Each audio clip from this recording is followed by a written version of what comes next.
One Tech on location. We're doing some concrete rehab and restoration on this zoo exhibit here. We did some concrete specialty patches. You can barely see now that it's painted. One of the final steps of this project is putting a seam sealant between this concrete wall, which keeps the animals safe from harm. There's one right there. It's a meerkat, a slender-tailed meerkat to be exact. And we need to seal up this joint between the wall and the sidewalk. Over here on this side, you can see where there was an old beaten caulk. And you don't just put caulk over an open hole like this. You got to fill it with sand or some type of backer rod anyway.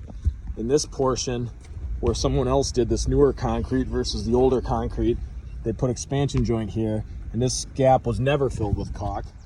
We have two meerkats out here watching us now.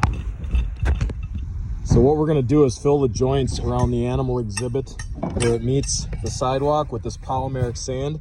The thing is, this sand was made to fill joints in between bricks.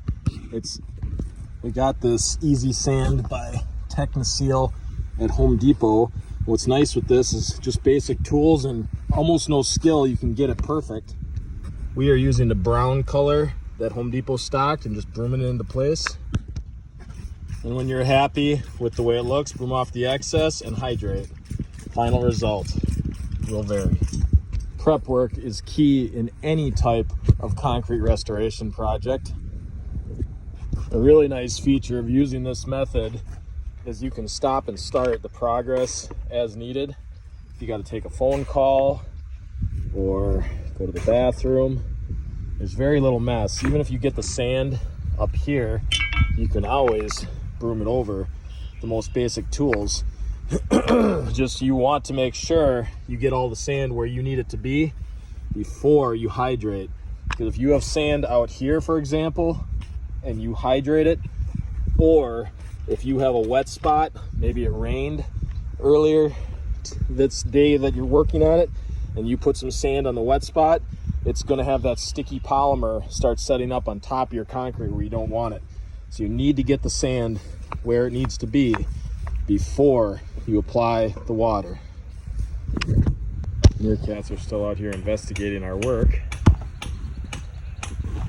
This is so much easier with the sand though than a caulk gun, just for the sheer lack of mess.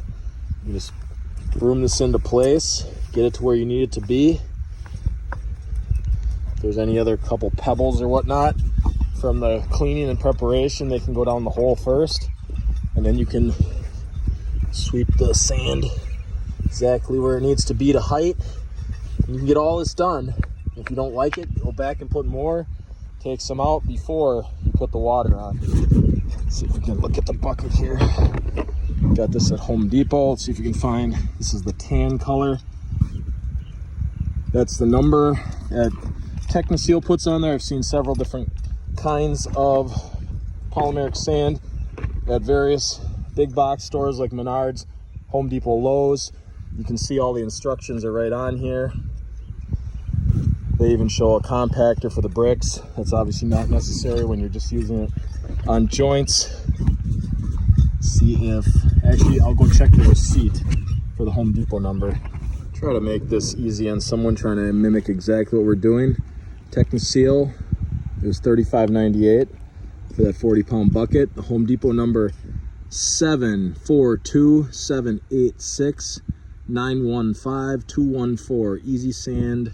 Easy Sand Tan, Techniseal, Home Depot. This side will get the sand in the joint next. After it gets cleaned out a little bit deeper, you want to put your sand at a depth at least the thickness of the brick. So we're going about 2 inches, sometimes 3 throughout this stretch, this area that we're rehabbing for the penguins on this side. This product is made to fill joints. We're going to use this product for another purpose other than what's specified on the bucket, because a joint is a joint is a joint is a joint. And if we can fill it safely, cleanly, effectively, and cost effectively, let's do it.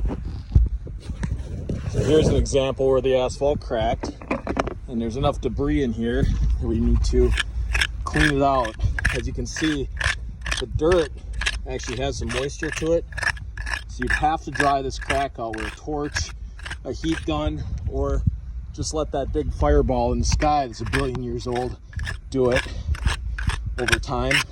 But just a quick example of how easy this would be versus heating up the crack filler with a torch, or what a lot of contractors have is called a tar kettle. You can just fill this safely, effectively. You can stop, you can start, you can broom it how you need it to look. It's a nice filled in joint. Get your debris away. And then when you're completely happy with the way it looks, then come back and hydrate, and this sand will set up. It's made to set up with water, just like the instructions show. The basic tools for this speak for themselves. And if there are smaller cracks like this, especially spider webbing type cracks, some people call this alligator asphalt because it does kind of look like alligator skin. It's next to impossible to do this with hot tar because the cracks are so small. But you could pressure wash this one day, clean out all the dirt in the cracks, actually making the cracks bigger and more exposed, then let the fireball in the sky on its 1,000,000th birthday dry it out, come back the next day, put your sand in, broom it to match how you need, get all the excess off the surface, because wherever you have the sand on the surface, it's going to stick when you put water on it. Just try to get in the cracks and make these little thin cracks as deep as possible with some basic tool, or maybe a high pressure air system or a pressure washer, but you got to get it to be dry. We'll be testing this on roadways near our Mud Tech shop in Neshota, Wisconsin. We'll do some other highway testing and some driveway testing, but first test, May 17th, 2023. This is the brand we chose to use, and we're here at a county zoo in beautiful Wisconsin. Touch that sand, yep. Now that's locking up with the water. Come by at the end and spray with water. If you had any sand on top, this will stick here, so you want to make sure you get all of the sand in your work area or swept away. It's that easy. Henry, what did you think the internet was going to say?